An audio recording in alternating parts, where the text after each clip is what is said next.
পেয়েছেন? হ্যাঁ, তিনি আজ আসবেন? তিনি কি আসবেন আজকে?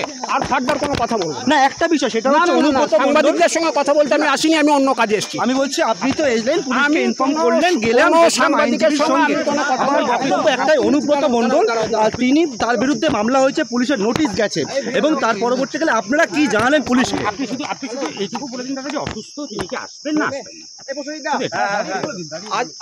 আপনি বললেন তিনি ব্রেড দিলেন, কালকে তিনি পার্টি অফিসে গিয়েছিলেন, আমরা দেখেছিলাম।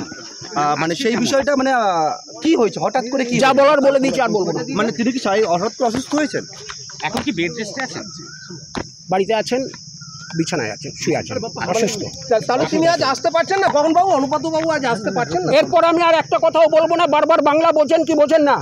না আপনারা যেহেতু বলছি তো, মামলা হয়েছে, সেই মামলার কারণে আমরা জানতে চাইছিলাম আপনারা কোর্টে দ্বারস্থ হয়েছেন?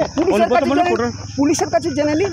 অবশ্যই, কিন্তু যেহেতু আপনি এসেছেন, না না, আমি এসেছি আপনাদের সঙ্গে কথা বলতে আসিনি, আমি ব্যক্তিগত কাজে এসেছি। হ্যাঁ, কিন্তু যে ঘটনাটাই ঘটেছে সেই ঘটনার পরিপ্রেক্ষিতেই আমরা জানতে চাইছি। বলবো না, যা বলার বলবো। একটা ঘটনা ঘটেছে, আপনি নিশ্চয়ই দেখেছেন এবং সেখানে সমালোচনা ঝড় উঠেছে। তাহলে এই যে ফোন কল, ঠিক আছে, মানে এই কোনো ফোন কল অনুব্রত মণ্ডল করে তো অনুব্রত এআই এর মাধ্যমে করা হয়েছে, মিথ্যা ফল। আচ্ছা আচ্ছা, মানে এই যে ফোন কলটা বড় ভয়ঙ্কর অভিযোগ আপনি করছেন, যে ফোন কলটা যেটা জন্য অনুব্রত বাবু তিনি ক্ষমা চাইলেন, আমরা দেখলাম পার্টির নির্দেশে। আপনি বলছেন পার্টি যা নির্দেশ দেবে অনুব্রত মণ্ডল তাই করবে। পার্টিকে জানিয়েছিলেন যে এআই এর মাধ্যমে করা হয়েছিল? দল যা করার করবে। না, পার্টি কি জানতে দলের উপরে অনুব্রত মণ্ডলের ভরসা আছে। দল যা বলবে তাই করবে। মানে অনুগত সৈনিক, মমতা বন্দ্যোপাধ্যায়ের অনুগত সৈনিক।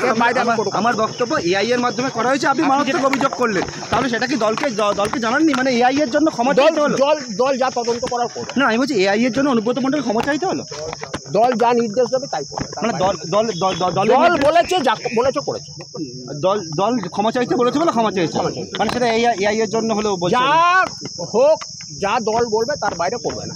অনুব্রত মণ্ডল দলের অনুগত সৈনিক, মমতা বন্দ্যোপাধ্যায়ের সৈনিক, তিনি যা দল নির্দেশ দেবে তার বাইরে এক কিন্তু থানার আইসি যে ভয়ঙ্কর অভিযোগ করলেন, সেটা সরকার দেখবে, পুলিশ প্রশাসন দেখবে।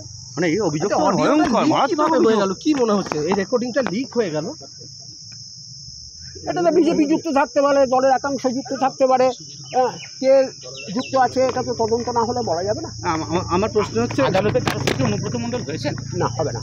যখন দরকার হবে তখন নিশ্চয়ই হবে, যদি প্রয়োজন হয়। মানে এই যে এআই অডিও আপনি যেটা বললেন, মানে এটা কি বিজেপি বলছেন? বললাম তো দুবার কেন। আমার বলছি তাহলে পুলিশ